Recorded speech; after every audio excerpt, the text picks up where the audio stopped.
Hello there, I'm Lloyd Evans. Welcome to The Bunker. As many of you know, I love to speak to fellow former Jehovah's Witnesses.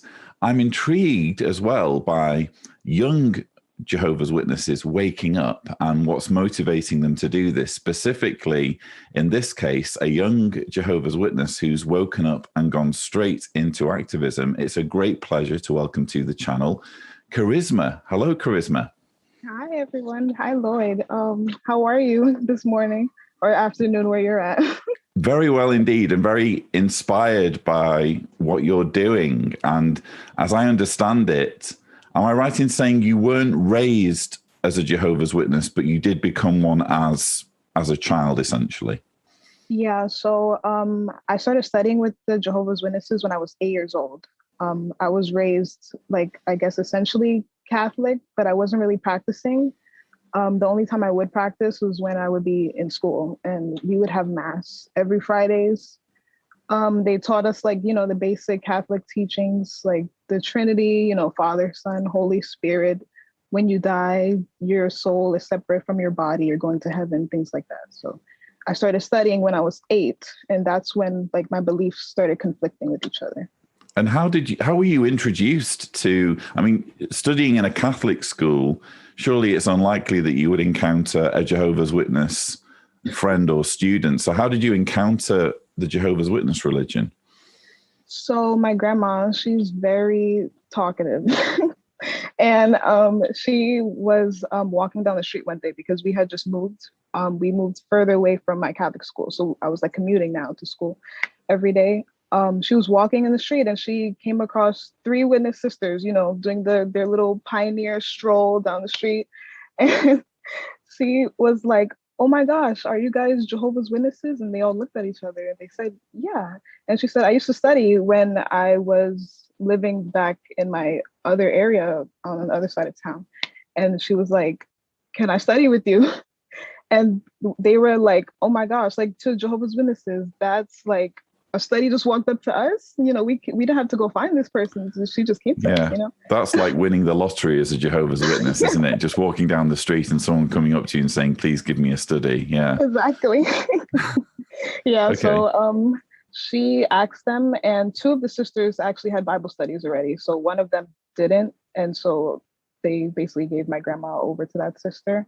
And she started studying with her. And then my grandma would bring her over to the house. So I remember when I was younger, I would try to hide behind the wall and things like that because I didn't want to be any part of it. I didn't want them to see me. I would try to sneak through the kitchen when they were praying while they had their eyes closed. And then eventually my grandma started going to the meetings, and of course, I'm her granddaughter, so she started taking me with her too. So yeah. Okay. And so even though you were maybe instinctively resistant, you end up getting sort of dragged along. And what are your memories of sitting in these meetings as an 8-year-old? Yes, I did. I do remember, though, I was very attentive because I've always been the type of person that likes learning. I like absorbing information, So even in Catholic school, I would just pay attention in class. So in the Kingdom Hall, I would just like to listen, but they took that as, "Oh, she's so interested." Wow, look at her. She's staring at the speaker. She's taking notes. Maybe I can ask this girl to have a Bible study. And, that's essentially what happened. I got offered a Bible study at 8. Wow. And then I started studying. Yeah. So you start studying at 8. If I can ask, what role did your parents play in all of this? Did they have any response to any of this? Yeah, so I was actually raised by my grandparents. Okay. And my grandpa, he was never interested at all. Growing up, he had no interest in the religion, but he was never opposing. He would always let us go to the meetings. He would never say, "No, you have to stay home with me. You have to spend more time with me." He would always let us go. I think it was because instead of him seeing me growing up with around bad influences, I guess he saw the witnesses were good for me in a way, and it was raising me with good morals and, to be respectful and things like that. So He was very silent about a lot of things. And then my grandma, me and her went together. So it was like both of us were supporting each other in the beginning. So, yeah. And when you were being studied with by Jehovah's Witnesses, was your grandmother with you, or were you alone with essentially Jehovah's Witnesses who were studying with you? So I had my Bible teacher. My grandma, she never sat in on the studies. Like if she was there, she would like be in a different room. We would be like in our living room, or I would go to my Bible teacher's house and study. Sometimes her husband would sit in on the studies. It was always just like me alone. Like my grandma never sat in. Yeah. Yeah.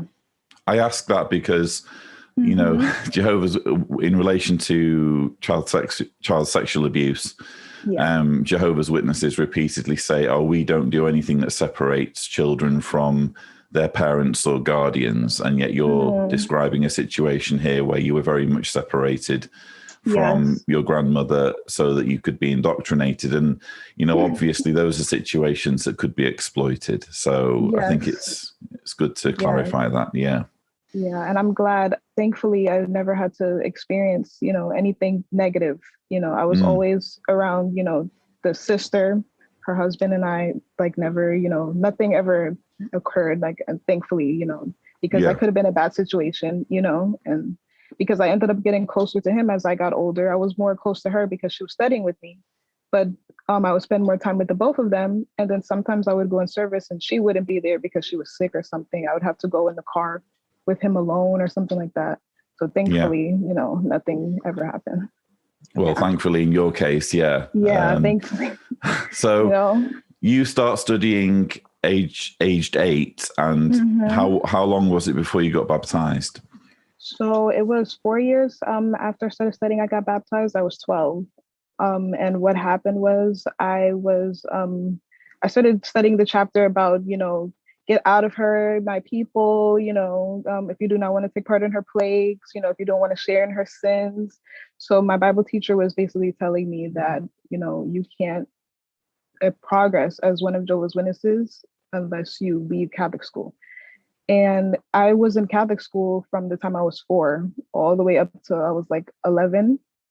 And it's different from like public school because instead of like switching classes, you are raised with the kids that you were with since you were 4 years old. So I was with those kids like forever. I knew everybody, you know, I was friends with all of them.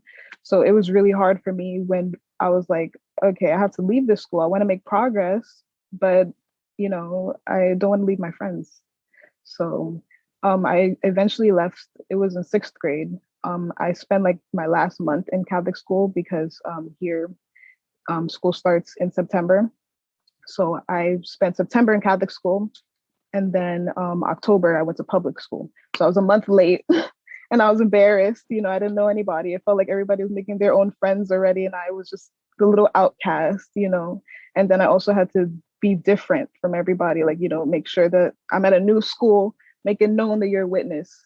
You know, it was like, at least when I was studying in Catholic school, nobody had to know, you know, I'm just studying, I'm learning things. Now I have to start telling people, you know, so it was just really hard for me in the beginning. But yeah. I can imagine.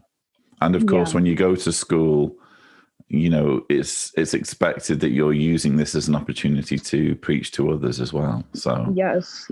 Oh my goodness. Yes, like even in Catholic school when I was younger, they were like, oh, you know, have you been preaching to your teachers, any of your classmates? I'm like, I just started studying not that long ago. Yeah. you know, like what can I say? Convince me first, you know. Yeah. Wow. Yeah, exactly. You know, yeah. So so you get baptized at 12. How did things go from there? Presumably you got more and more involved in the religion. Yeah, so I got baptized when I was 12. I met a fellow witness in 6th grade. So like I was I had my Bible out on the table, and because I was like, okay, I'm gonna at least try to preach to somebody today. This was some random day. She came up to me like in a confrontational way, like, Karizma, why are you reading your Bible? What are you doing with your Bible on the table?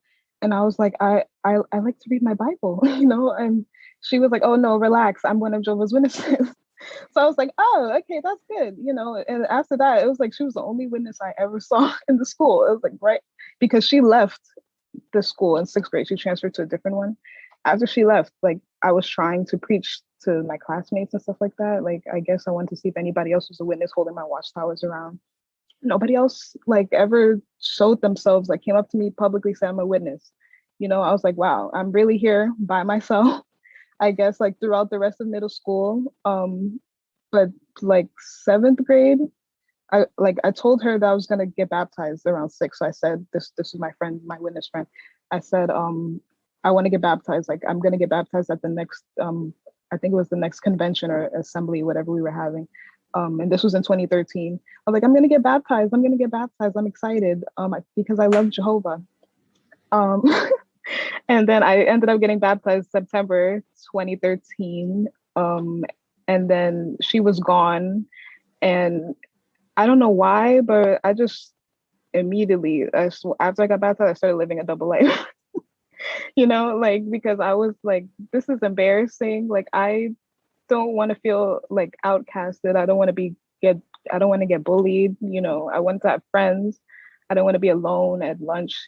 So I just started interacting with anyone I could. And I became friends with people who weren't witnesses, and I started acting a certain way. And this continued throughout. So 7th grade, 8th grade. When I went to high school, I was like, okay, I'm going to make a fresh start. I'm going to stop acting like this and I'm going to be a good witness. I'm going to like preach in school. I'm going to stop using bad language. I'm going to stop associating with bad people. Even if I have to be by myself, that's what I decided to do. But that failed. Even in high school. And it's not like it was pressure, even though witnesses like to say, oh yeah, it's peer pressure. People just pressure you into acting a certain way if you hang out with them. It's not. It's just I allowed myself to. It was my choice to be that way. I think, to be honest, it's kind of a survival thing, isn't it? Because yeah, high school's rough, isn't it? it is rough, and I don't want to be at the butt end of bullying. So I was like, I'm gonna be friends with people. I'm gonna be myself. I'm not gonna be like, I can't talk to you, or don't talk about that around me. I'll just, yeah. So I was just, yeah. But it's interesting how it's peer pressure when it's non-Jehovah's Witnesses. They even coined the phrase positive peer pressure if it's something that benefits the organization in some way. So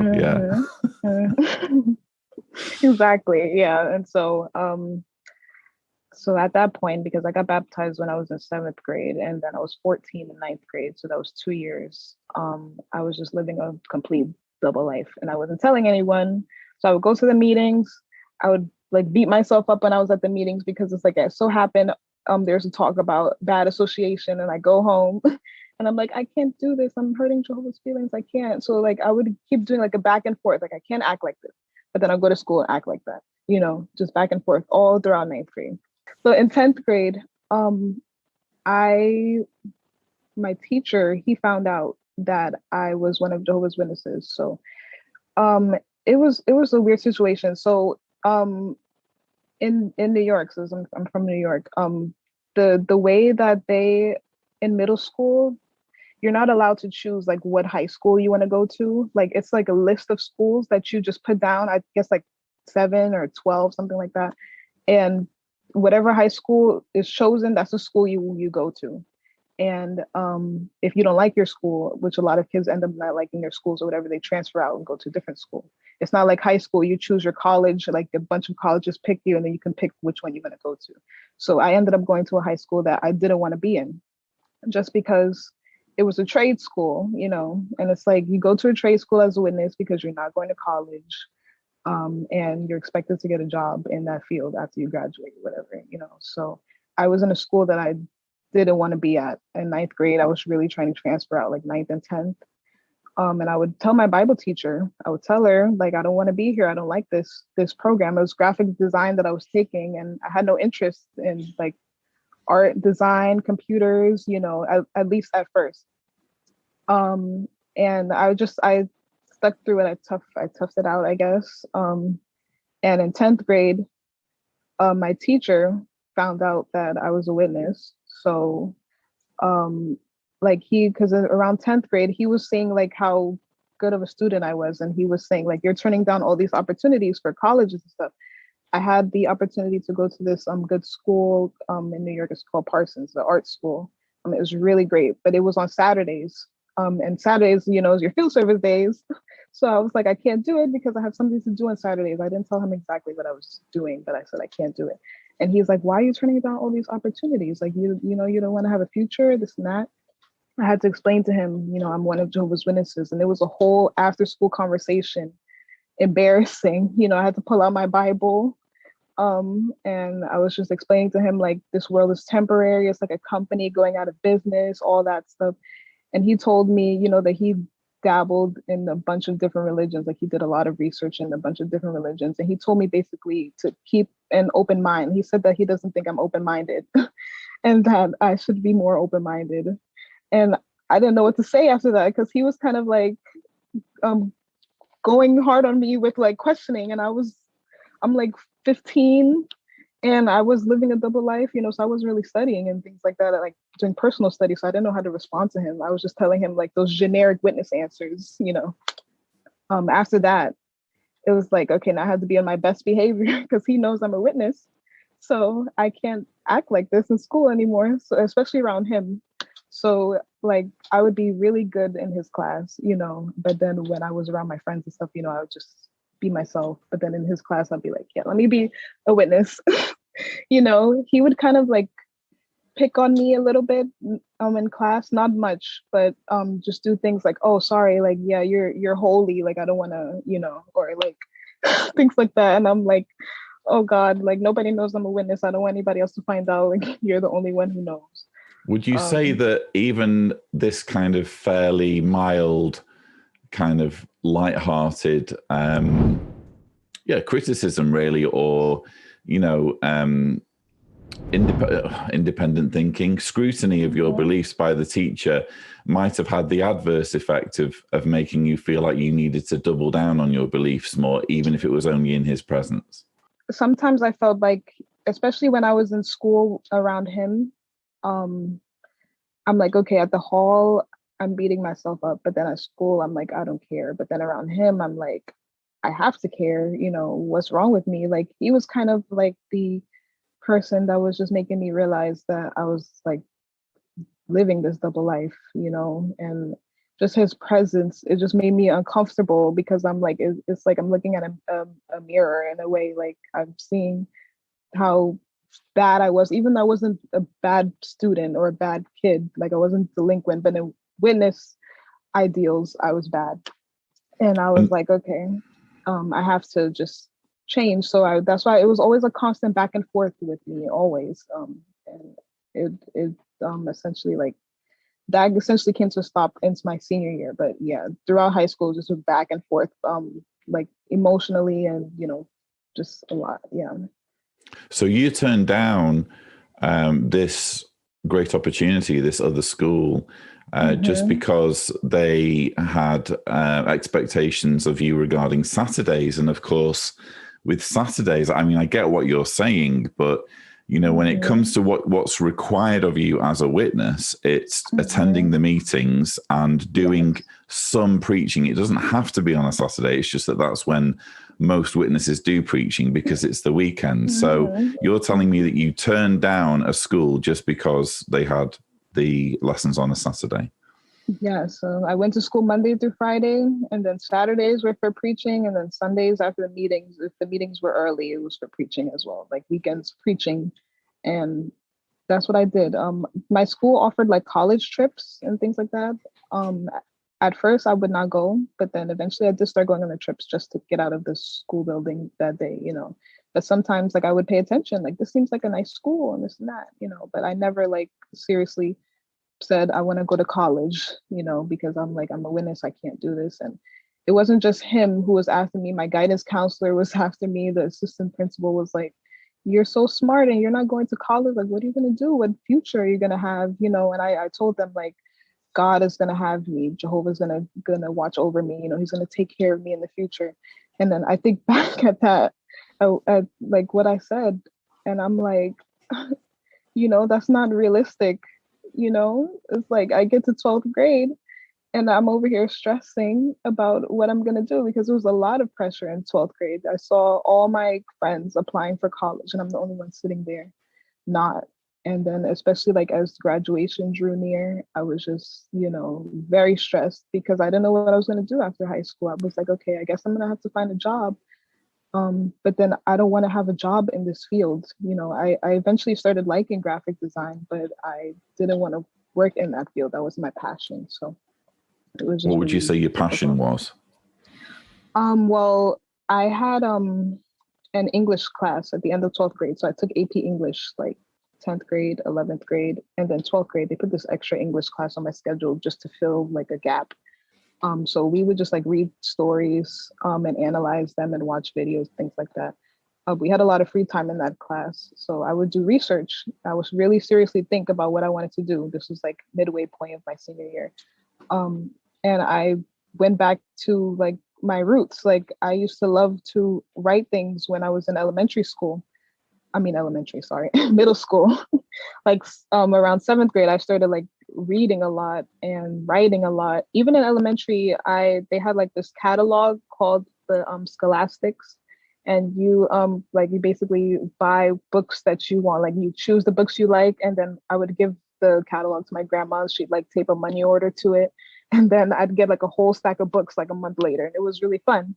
I recognized that I liked writing and I seriously did. And that's what I wanted to pursue, but I wasn't sure in what avenue, like if I wanted to write books, if I wanted to write scripts or screenplays, things like that. But I was like, this is what I want to do.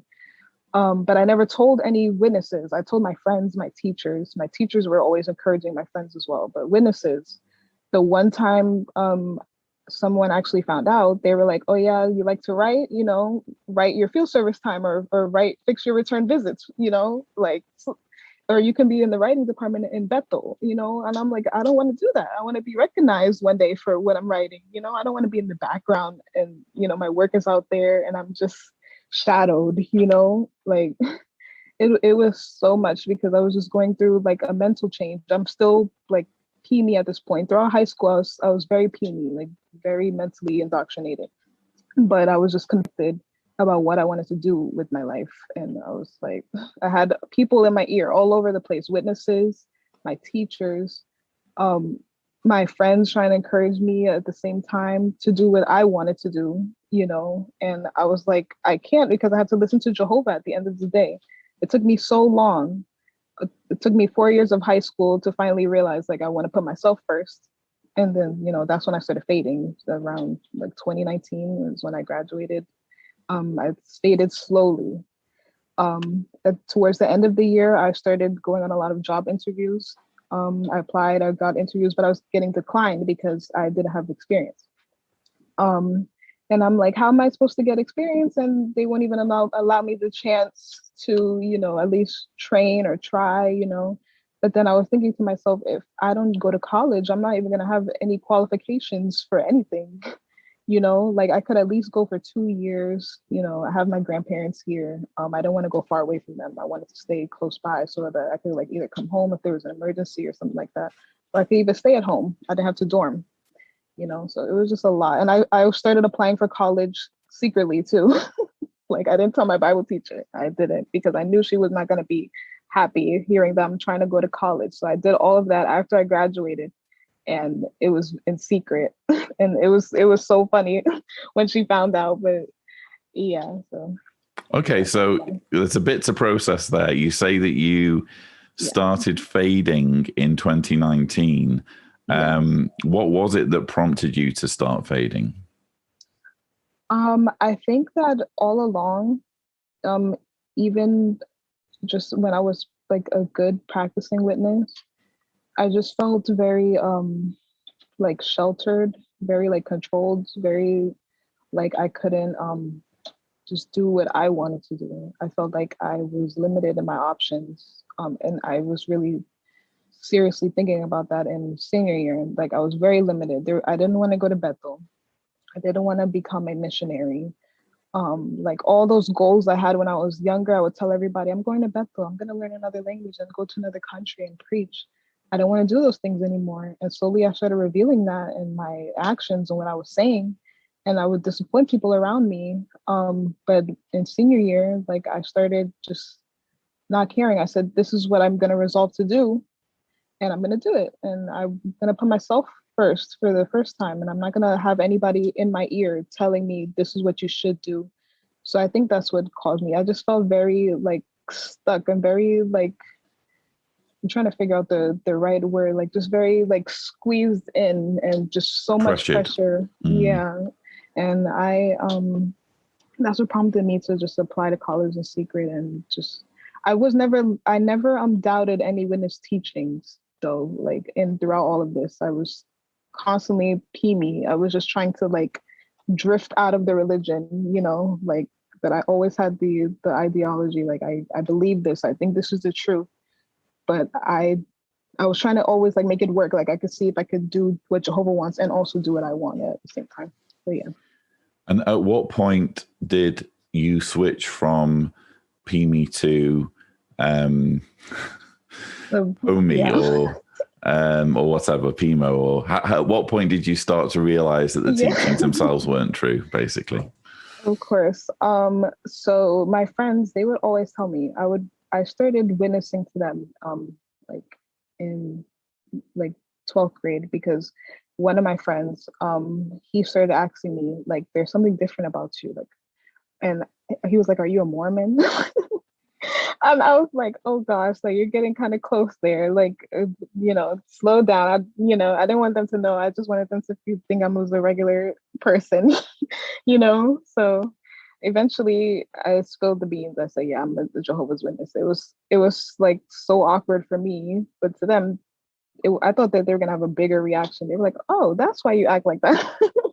Like that's why you don't do this or do that, or that's why and that's why you don't know about this and that. So I was like, oh, okay, this wasn't that bad. Now I can preach to them, because they started asking me questions like, why do you guys do this? Do you believe in ghosts? Do you believe in demons? Like, there's stuff floating around my house. What does that mean? And I would give them answers, and I would like be debating with them for a long time, and tell them like, this is why I believe this is true. They would ask me, why do you believe the Bible is true? Because it was written by men. Like, how do you know the Bible is inspired of God? Like, why do you believe in a book that's so old? Like, they would ask me certain questions, and eventually those questions had me thinking, like, that's true. Like what they were saying, like, how do I know? How do I know that this is true? Sometimes I would tell them certain customs that we had as witnesses, like, the husband is the head, the wife is supposed to be like his support system, things like that. They were like, wow, that's very old fashioned, and that doesn't seem right. They would sometimes explicitly tell me, like, you're in a cult, Charisma, like you're in a cult. And I was like, I couldn't believe that. I was like, I can't believe I would allow myself to even get involved with a cult. I can't be in a cult, that's impossible. So I would always dismiss that, like, no, I'm not in a cult. I think they put that idea in my head, like, think about it for a second, think about all the stuff that you're doing, all the practices that you follow, all the beliefs that you have, and then the life that you would live if you continue to be a witness years down in the future. And I was like, maybe I am in a cult, but I never wanted to accept it because that was such a scary word for me, And I started doing my own research around, this was like early 2020. So the Zoom meeting started like immediately. So I started a new job. And while I was training at that job, they spoke about coronavirus in China, and then coronavirus in the United States, then immediately coronavirus in New York City. And I was like, oh my gosh, we had to start wearing masks and gloves and things like that. And then they shut down the Kingdom Halls like really fast. They had me in group chats. It was like 15 or 16 people. So I don't know if that was like the field service groups or something like that. I guess they split it. I think it would have been the field service. Yeah. Yeah. And they would text like, hey friends, there's no meeting this week, but we're gonna do field service, like letter writing or phone witnessing. And we're gonna start up the JW stream meetings. That's what they called it in the beginning last year. I'm like, JW stream, oh my God. So I'm over here in the background reading all these messages, not responding. Everybody else is like, thank Jehovah for this provision. This is so wonderful. Like, this is the only organization that's doing this. Jehovah's so loving. Only Jehovah could direct us to use Zoom. Yeah. Exactly. And I'm like, what about all the workers who have to stay home now? Like, they're not having their meetings on Zoom. Like, but I guess since it's a religious organization, and I'm thinking about the Catholics who for years they have like their Facebook live streams, like they've been doing that for a long time. And I'm like, we're not that special, So I would just be in the background, not reacting. They were trying to give out the meeting ID and the passcode, making sure everybody was up to speed. Nobody was left out. And since I'm a baptized publisher, it was like I wasn't really responsive, so I started getting like phone calls. This was from my Bible teacher's husband, and he's like, "Karizma, like, did you read the text? Where are you? You know who you are. You're one of Jehovah's Witnesses. This is what you have to do. And if I wouldn't respond, he would reach out to my grandma, like, so he had my cell phone number. Sometimes I would let my cell phone ring because I don't want to answer the phone. He would call our home phone because he knew my grandma would answer. And she would be like, Karizma, you got to do this and this now. You have to set it. This is what the brother said. So you have to do this. And I was just forced to set up like the Zoom meetings, and I didn't want to. It was, oh my God, I was trying to avoid that at all costs because I thought like, oh gosh, if I didn't have the meeting ID, and then I don't have to be on the meetings, but that's how it went for a long time.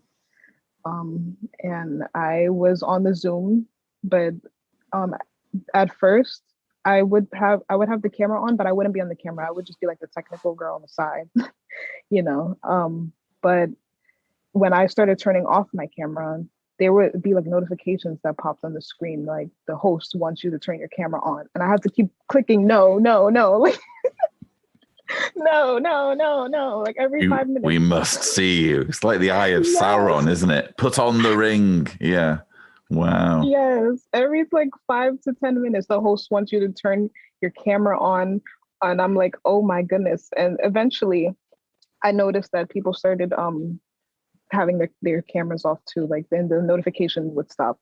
They would just say, now it says, would you like to have your mic? Would you like the host to unmute you during the meetings? And I put no, because I don't want them to like, because we're over here doing our own thing. We have the meeting on in the background doing whatever. But I noticed because you can scroll all the way to the end of the Zoom meetings and see how many people have their cameras off. And it's a lot. It's a lot of people, like a majority, like half. And I'm like, wow, like, okay, I guess. Strength in numbers. Yeah. Yeah. So I don't even know where I am. I'm over here talking about Zoom meetings now. Okay, so yeah. I guess I'm finding out what your process of waking up was, and so you mentioned that your friends in school were suggesting that you might be in a cult.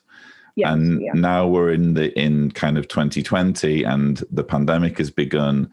And it sounds like you're already a little bit disengaged, but having to deal with kind of very overbearing elders and basically bullying over Zoom to make sure you're participating in the meetings. So did they reach a point where it went from simply being exhausted at JW Life to actually knowing that the actual teachings didn't make sense?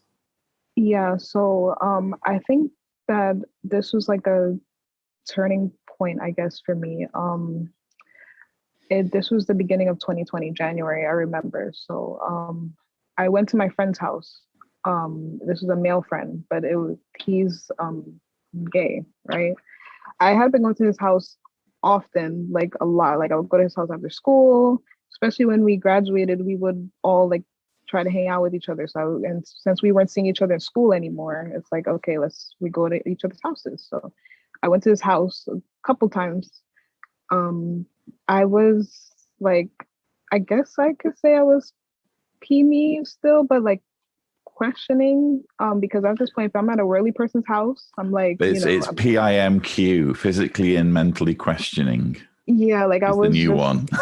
Yeah, See, I know all of the new acronyms. I'm an expert on them now. Yeah, so I was going to his house often, and then one time I went to his house. This was January 2020.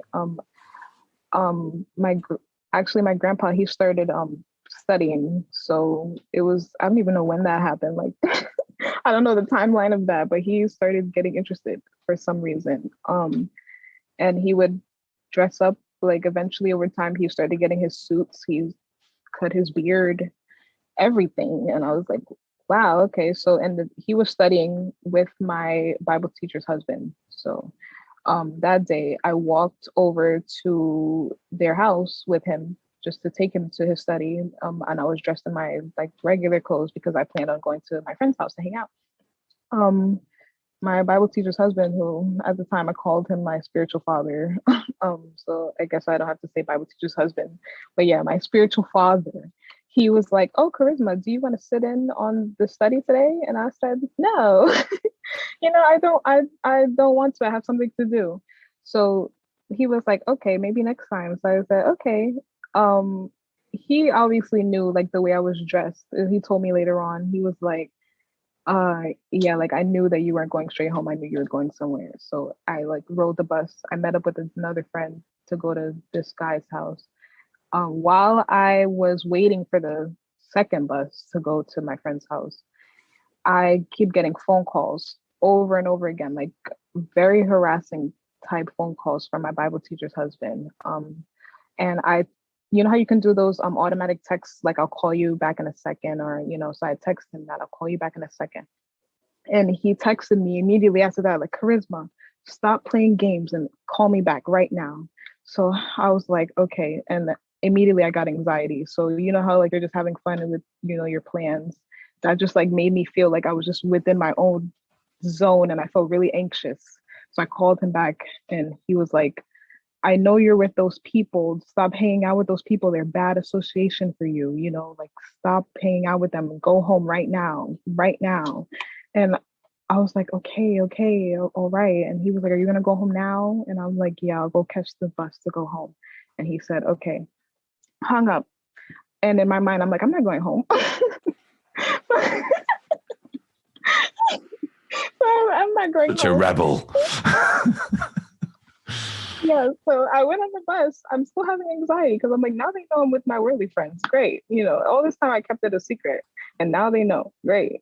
So I'm on the bus with one of my girlfriends and we ride the bus all the way to his house. I get upstairs and then here's my Bible teacher calling me or texting me like, Karizma. I thought you were going to say I went upstairs and there he was. He'd like, come through the window on ninja ropes or something. That's what I was expecting. It's funny that you say that too, because I invited my friends to the memorial one time and I literally had to beg them to come. So I have like a group of like 3 friends.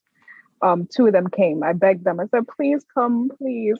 Like, I don't know why I wanted them to come and say, please come. Like, and then they said, okay, if this one goes, I'll go. And then, so I had to force them. And then I was on the phone with them the whole time, making sure they were getting dressed, whatever. I met them at the train station. We were late to the memorial. I was panicking because I've never been late to the memorial. And I was like, I like, this is like a sin against Jehovah that I'm late. But the relevance of that is because my Bible teacher and her husband, they dropped my friends off at their respective houses. So they essentially knew where they lived.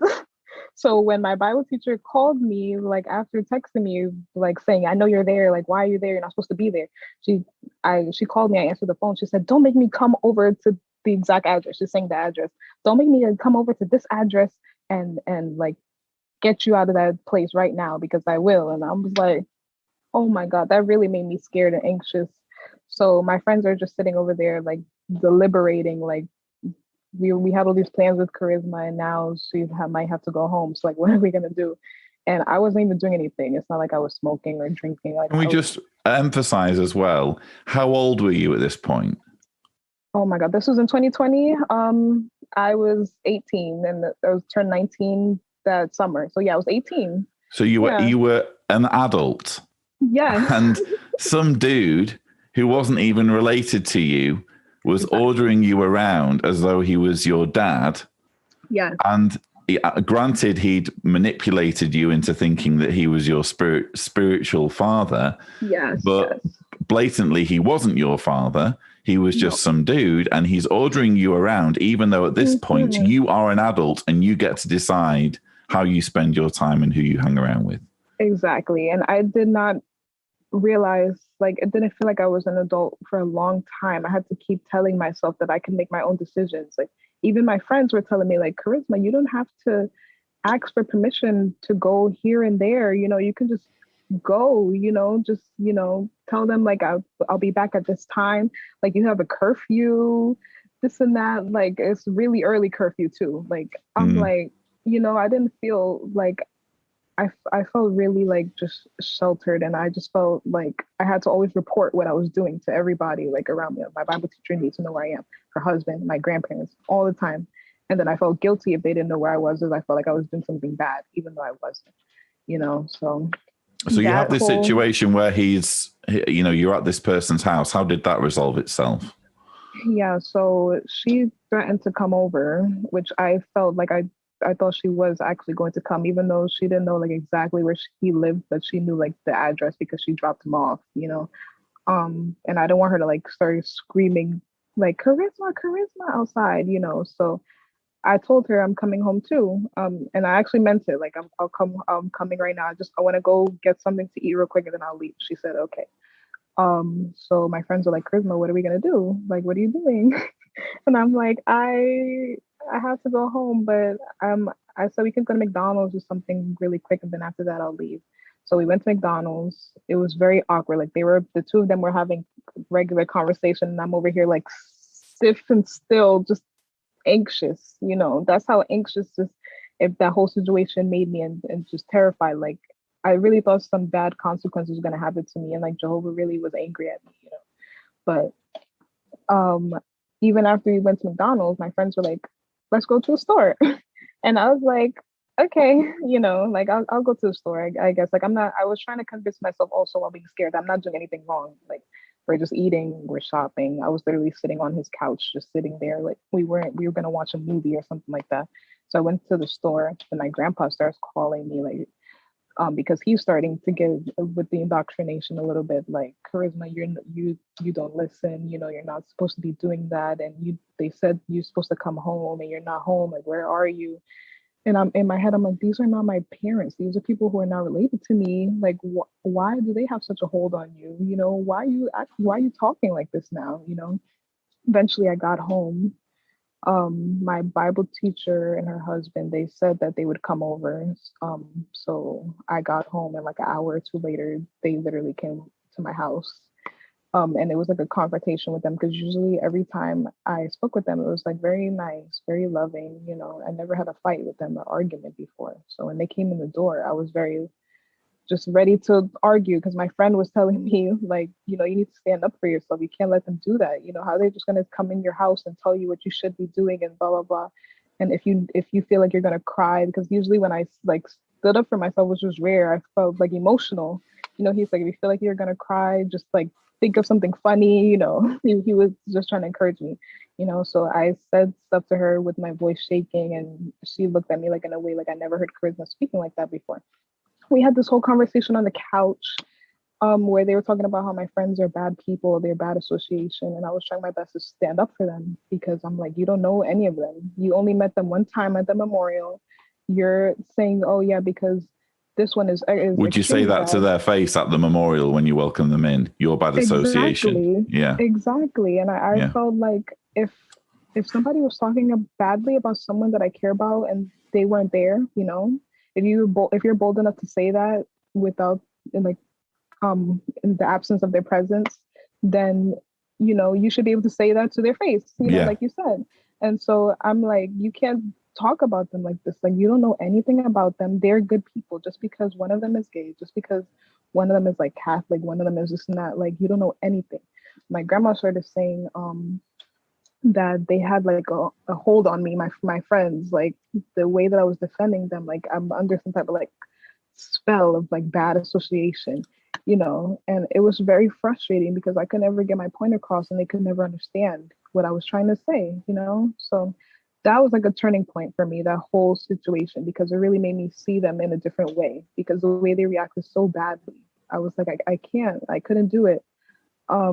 It was a perfectly harmless time, perfectly Yes. innocent day out with your friends, and Yes. this was the backlash from Yeah, people who were and trying to control you as an adult. Yeah. exactly. And I just want to say, like, even around worldly people, like, I know you have to be careful around anyone, but if you pick the right association, the right people to hang out with, if you're smart, you know, they're not going to encourage you, like, they're not going to force you to drink, they're not going to force you to do drugs or anything. I've never had to experience that. Usually when witnesses think about worldly people, they think about drugs, alcohol, sex, Mm. all the worst things, and I never experienced that with my friends. Like, if they ever, like, said, do you want to drink, and I said no, okay, that was the end of the story. It was never anything forced upon me, nothing like I was ever in a bad situation where I was like, okay, I can't get myself out of this.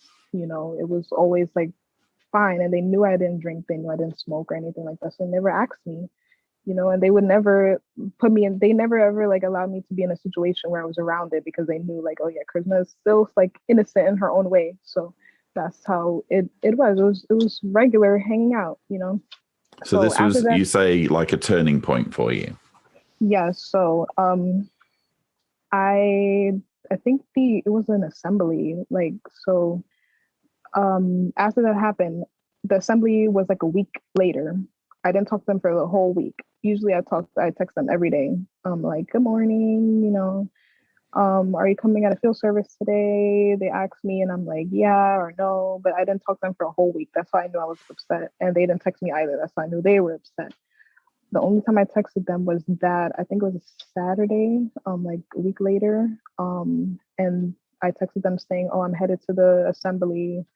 They didn't respond. So I got to the assembly. I went by myself that day when my grandma wasn't feeling well. Usually it's me and her traveling together, but I went on by myself. Like, it's usually like this bus load of witnesses, and they take the whole bus of witnesses to the assembly location.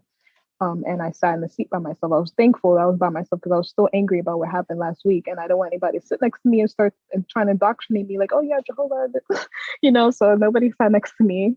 Thankfully, I got there and I was by myself. Like, I didn't know where she was, her husband. So I kept calling, and I was like, I just wanted, like, I didn't want to sit by myself. That's the only reason why I was like, yeah, where are you? So she was there by herself as well, because her husband got sick. That was even more awkward. So I said, like, oh, where are you? She said, oh, I'm on the bottom level. Not, I was on the top level, so I had to come down.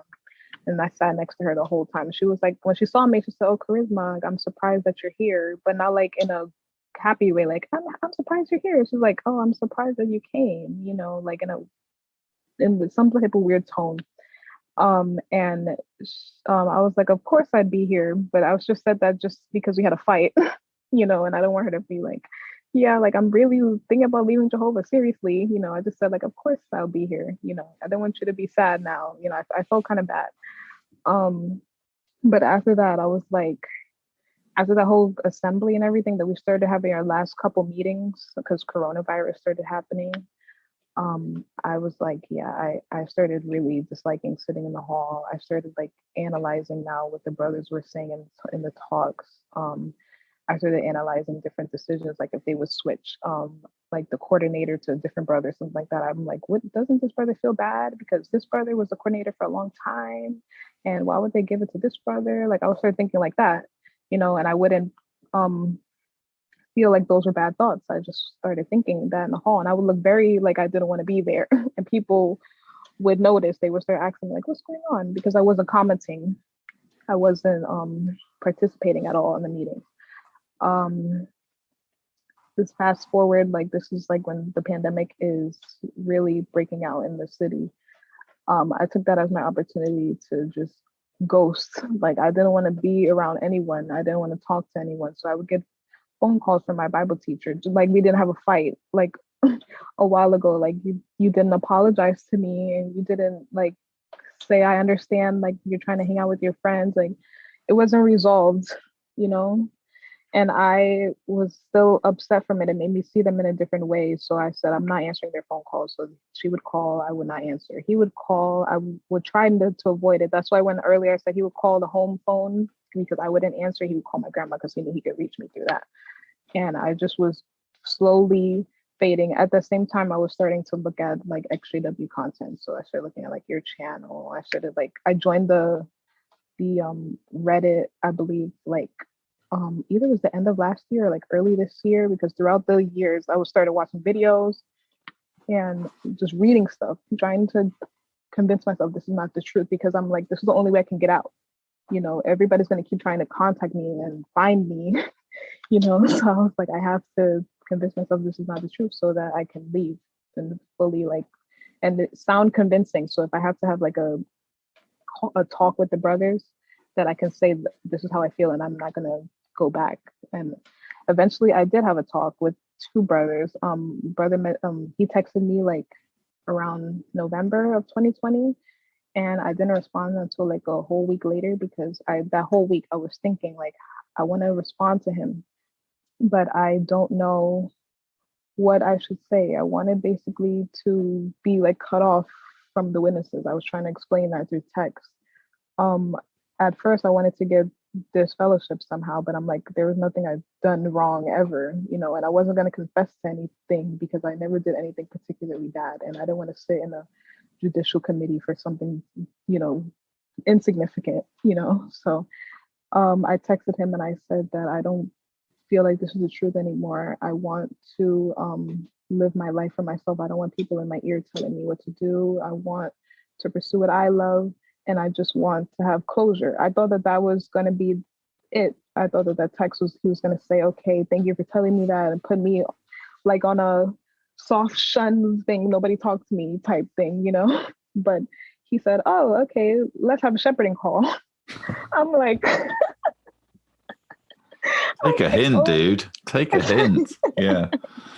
Exactly. I said, "Oh my gosh, I did not want to shepherd." I said in my text, "I do not want to shepherd." I don't think this is the truth anymore. Oh, you need Exactly. encouraging. Yeah. Okay. Exactly. Yeah. Literally. And so I said, I don't want a shepherding call because I don't want to be encouraged to come back to Jehovah. I know this is how I feel. Boom. That's what I said in the text. Oh, well, maybe we can arrange me and brother so and so to talk with you about this closure. I'm like, okay, I guess I have to talk to them and tell them how I feel. The first time I did it, I was very nervous because I was like, I feel like they're gonna overtake me in this conversation. I feel like they're gonna transform this into like them preaching to me, them reading scriptures, which was what happened. I was mostly quiet, and they were like, "Let's go to this scripture and what does this scripture mean, and what does this verse mean to you, and how does Jehovah feel about this?" And I was like, "Great!" I'm just letting them talk over me, and I knew this was gonna happen. So I asked them a question about how does God feel about like gay people? Like, if Jehovah is so loving, then why is he going to kill gay people, the homosexual community, the LGBTQ community, for um what they are? It's not even just a feeling, it's For who they how he's are. created them. Yeah. Yeah, and they were starting to tell me like, oh well, Jehovah is loving and he reads people's hearts, so he's not gonna destroy people if they don't deserve to be destroyed. And I'm like, well, that's not what I learned. Like, I learned that if you're not a witness, you're just gonna die in Armageddon. Now you're telling me that if you have a good heart, you can be saved. So I was like, what? So they said, how about we have another shepherding call so we can answer your question? Like, okay, now you think this is a Bible study. So the next one, I said, I'm gonna tell them how I feel. I had my friends like on FaceTime just to have encouragement. So like the brightness was low, so I knew they were there, so I could say what I wanted to say. And I said what I said, even throughout all the crying and stuff. And I said that I was going to not do this anymore. That I was like I was done. Like the whole closure thing, like I just didn't. I had no interest in the religion anymore. And so one of the brothers who was in that shepherding call, he was in my hall that I was in when I was younger. So we merged into the hall that I was in most recently. And a couple of brothers and sisters that were in my original hall. They came with us. So one of the brothers was in my original hall. He's very bubbly and talkative. When I started saying certain things, he got very quiet. And I could see the look on his face. It was like from smiling to like just a downturned expression. And he got very silent after that. And he was like, "Oh, okay, that's how you feel." And he just stopped talking. The other brother, who I didn't know well, he said, after I explained myself, he said, "Well, we're not your enemies, and you have our number.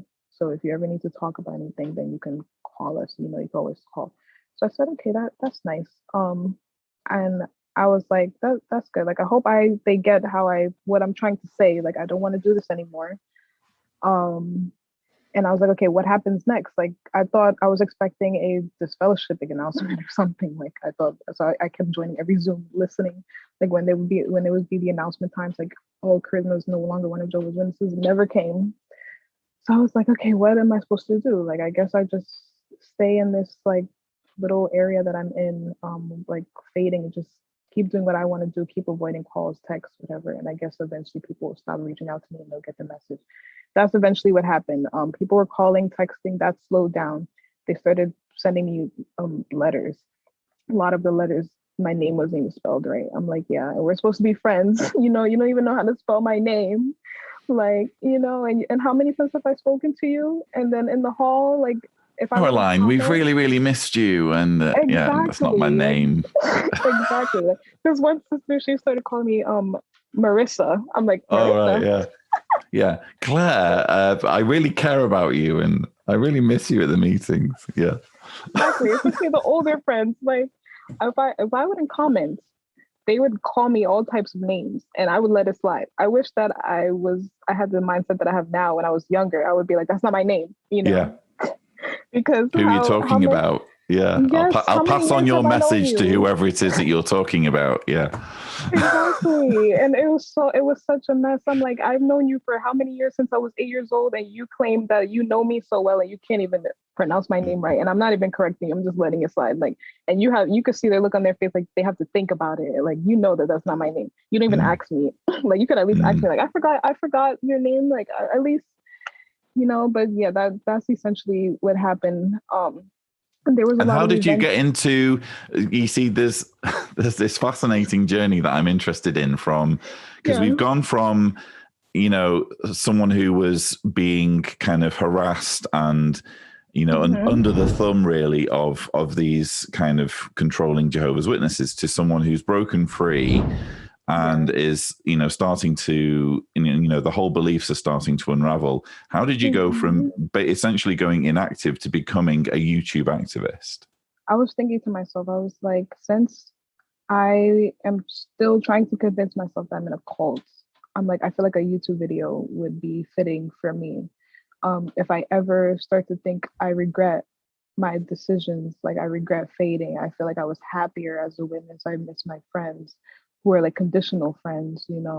I said, I'm 19 now. Let me make a video before I turn 20, because I feel like I'm going into my second decade of life. I'm like, I want to just close that. And I feel like a YouTube video was fitting for me to do that. And I could always look back in my journey, like even as I grow as a writer, as a person, and my passion, discovering myself, I said, let me make this video, and then I could look back at my younger self and see how far I've come. And then I could also encourage other like young people, just like who are still in, if they're thinking about leaving, it's not so bad, like on the outside, and it's all in your mind. It's like being a one of Jehovah's Witnesses.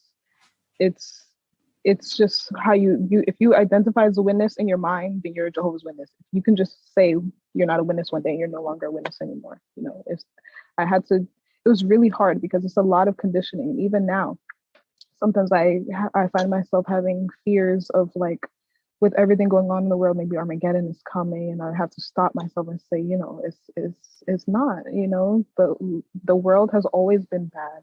People have always been bad. Pandemics have happened over and over and over again, and the world has never came to an end before. This is just another one. We happen to be living through it. So I just made that video. I wanted just to see, like, if anybody would resonate with it, even though I felt like my story wasn't that interesting. I felt like, I didn't really go through any like crazy situations that is like, wow, I should talk about this. But I felt like this is my own unique voice, so I should say it. And I thought it would be a good idea for my first video because I didn't have any other ideas and I like to talk. So I said, let me sit in front of the camera and talk. So that's how it was. And then my friends were watching it, like they were telling me, oh, Karizma, we're watching your video. Like I'm like, stop, because it gave me anxiety because I started thinking about those times when, how you're in the meeting and you're giving a talk and this random sister just starts recording you and then you just get a text and she sends it to you and you look at your phone and you're like why does she record me? Like that's how I felt. I didn't like to see myself speak. I didn't like to see myself on video. But I sometimes go back and watch it and I start laughing. I'm like, at least if I'm laughing to this, then I guess somebody else is laughing to it too. Like, well, yeah. it definitely resonated with me, and I'm looking at the YouTube page now. It's called "Why I No Longer Consider Myself One of Jehovah's Witnesses." It's on 4,622 views. That figure is going to shoot up, I assure you, once this interview goes out. And it's your channel, though, is on 164 subscribers. Again, that needs to go up because I realize, it's just the one video so far, but I think you have so much to contribute. And I think as well, you're giving a voice to so many young Jehovah's Witnesses at various stages of leaving, and they will so be able to identify with what you've expressed in that video and what you're expressing now in this interview. And so I think it's really, really helpful that you did that. Thank you. Yeah. I have like so many just like little anecdotes. So if I do plan on making like videos in the future about, I could just talk about little stories here and there. Absolutely. Yeah, it's so like crazy to see how indoctrinated I was. And even before, like in preparation for this interview, I was started like going through old text messages that I was just avoiding looking at for a long time, looking at old pictures. And I'm like, oh, look at my XJW glow up, like I'm like, I really look like this. I really dressed like this at like 12, 15, 18. And I started like putting on makeup really late in my life, like in high school. People started trying makeup in middle school, and I was like just starting in high school and getting criticized for it. And so like as one of Jehovah's Witnesses, there's so much that you can't do. It's so limiting, and they try to tell you you have so many opportunities, but it's like it's fine to put yourself first for once. There's nothing wrong with trying to get recognition for something you're passionate about, and I had to tell myself that. And I keep having to remind myself that when I feel unmotivated or when I feel like I might miss my Bible teacher or something like that at times, I'm like, she was very toxic for me and I didn't realize it until now. The way that they manipulated me through emotions, they would they would cry. When we had that fight, they said, like all the things we've been through together, all the things we've done for you. It's like the time with them was more valuable than like me knowing my friends for 2 years. It's like I could meet somebody way more meaningful in a year and get to know them than this toxic relationship that I had for years. So it was just very emotionally manipulative. Like they would, if they saw I was drifting the wrong way, they would cry, things like that. And it's like they knew emotions would get to me, and it was a mess. But I'm glad that I'm here where I am now, and that I've grown so much. I feel so proud of myself. I keep saying that my younger self would be proud of me. Like my younger self would be so proud to see that I'm more outspoken, because I was always so quiet and letting people speak up for me, and I would just agree with what they were saying, like because I was supposed to. So. Well, you really should be proud of yourself. I feel proud of you, and this is basically the first conversation we've ever had.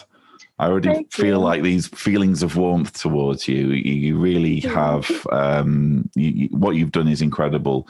And I asked you earlier about what is your passion, and you spoke about your passion for writing. And I notice your YouTube channel is called Karizma the Writer.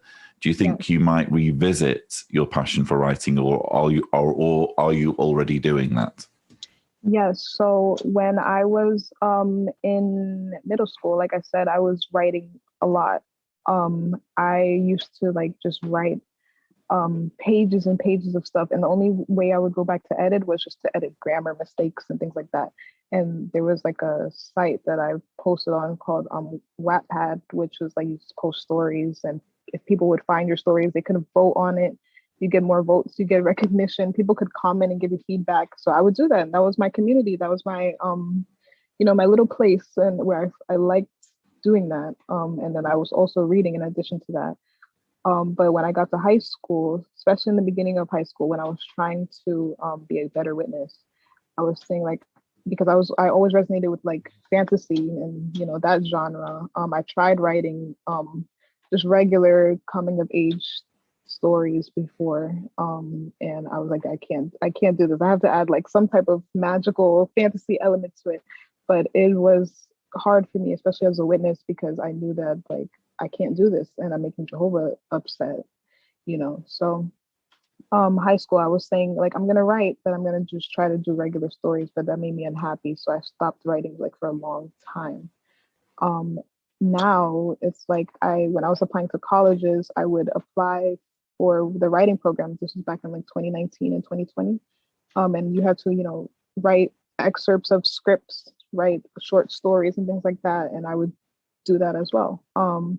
Now like I have those stories that I was writing for like my college applications and things like that. Those I have those same ideas, and I'm trying to like focus on one right now, because I'm telling myself that there's nothing wrong with writing what you want, and even back then I used to delete all my works. Like there was one where I was like, I had chapters, and it was obviously I'm a middle school. It was a rough draft, published, and I deleted all my chapters. I would send copies to myself in my email. I would write the plan in my notes app. I deleted all of it. So because I felt guilty, I felt like I shouldn't be writing this. I would make like covers for my stories. I would delete all of that as well, because I didn't want to feel like I was going to be tempted to go back and try to pick up that story when I was trying to be sneaky or something like that. I deleted all evidence, and I used to cry because I was just sad that I couldn't do what I wanted to do. I couldn't do what I loved. I couldn't be a writer. And, even as a witness, like you have to be part of the writing department. You have to be in the background. You have to write for Jehovah. It's always for Jehovah, but what about for me? Well, now you have that opportunity, surely, to Yes. explore the writer in you.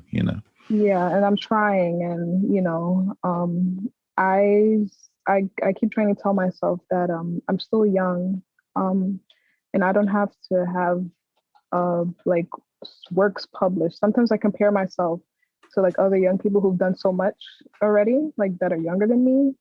And I'm like, I'm 20 already. Like, what am I doing with my life? I'm not even in college. Like, I even regret that decision, that I listened to everybody telling me not to go. And now here I am.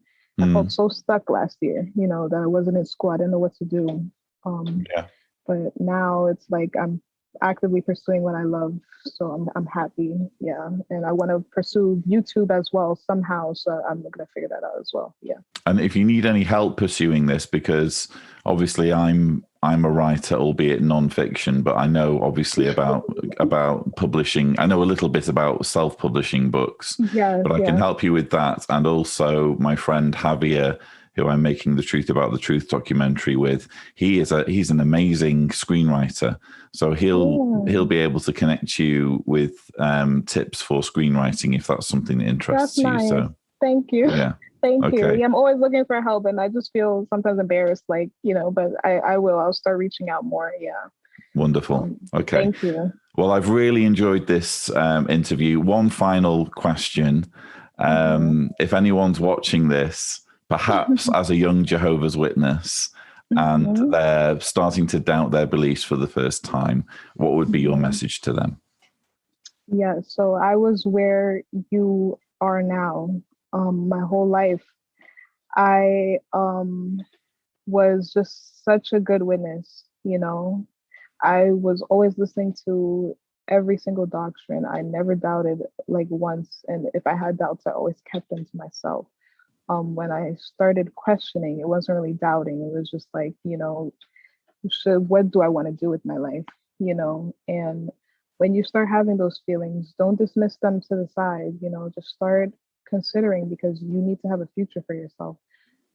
I feel like though Jehovah's Witnesses focus too much on what's coming, and I think that we should, like, as young people and just people in general, we should try to be more rooted to the present, because the present is what we're currently living in right now, you know. So, and if you focus on too much on what's not even here, what hasn't happened, you're going to stress yourself out. You're going to be anxious. Like I was always anxious all the time. When you finally live for yourself, you become the happiest version of yourself. And that's what I just want to tell everyone. Just live for yourself for once. It's not scary. Nothing's going to happen to you.